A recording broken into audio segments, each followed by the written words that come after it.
তো ভাই আমি দেখলাম বিদ্যা মুর্চি, স্টারার অজিত কুমার আর তৃষা কৃষ্ণান।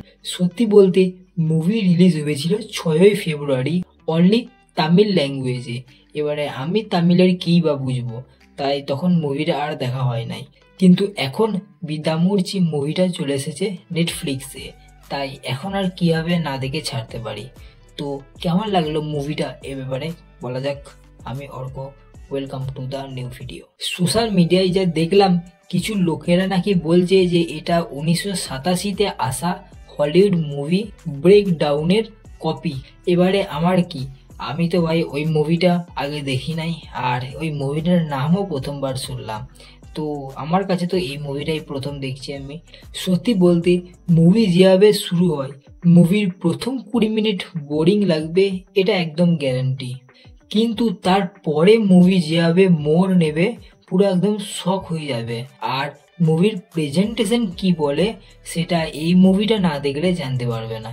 এবারে স্টোরি নিয়ে যদি বলি, অর্জুন প্লেড বাই অজিত কুমারের সাথে বিয়ে হয় কায়ের নামের মেয়ে, প্লেড বাই তৃষা কৃষ্ণান। কিন্তু বিয়ের কিছু মাস পরে তারা একসাথে রিয়েলাইজ করে যে তারা একসাথে ভালো থাকছে না, তাই তারা সেপারেট হবে।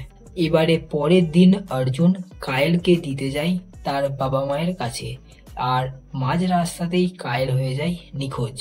তারপর কায়েলকে খুঁজতে খুঁজতে মাঝ রাস্তায় যা ঘটনা ঘটবে, সেটা তো তোমরা মুভি দেখলেই জানতে পারবে। আগেই বললাম প্রেজেন্টেশন ম্যাটার করে। একটা সিম্পল স্টোরিকে কিভাবে প্রেজেন্টেশনের মাধ্যমে একটা দারুণ ওয়েতে প্রেজেন্ট করা যায়, সেটা ডিরেক্টর আমাদের দেখিয়ে দিয়েছে। সেরা ভাই। আর সাথে 5 মিনিট অন্তর অন্তর আছে থ্রিল আর টুইস্ট। সব থেকে ভালো লেগেছে মুভির মধ্যে আমার অ্যাকশন সিনগুলো, আর তার মধ্যেও বেস্ট লেগেছে আমার রাস্তার মাঝে একটা গাড়ির মধ্যে অ্যাকশন সিকোয়েন্স আছে। উফ, সেরা পুরো।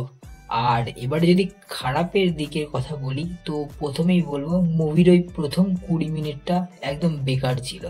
ওই প্রথম 20 মিনিটটা মুভিতে থাকার কোনো মানেই হয় না। মেকার্সরা ওই একটাই ভুল করেছে, মুভির ওই প্রথম 20 মিনিটটা না থাকতেই পারতো। আর না হলে যদিও বা রাখতো, তাহলে ওই 20 মিনিটের সিনটাই আরও ফরওয়ার্ড করে ওটাকে 5 সেকেন্ডে করা যেত।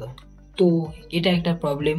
আর এছাড়াও যে এটা রিমেক বলছে লোকে, তো সত্যিই যদি এটা রিমেক হয় তাহলে সেটা তো আরেক প্রবলেম। যদিও আমি আসলটা দেখি নাই, তো আমার কাছে তো এটাই বেশ ভালো লেগেছে। তো ওভারঅল দেখে একে আমি দেব 3 আউট অফ 5 স্টার। আবার দেখা হচ্ছে নেক্সট ভিডিওতে। বাই, সাবস্ক্রাইবটা করে দাও।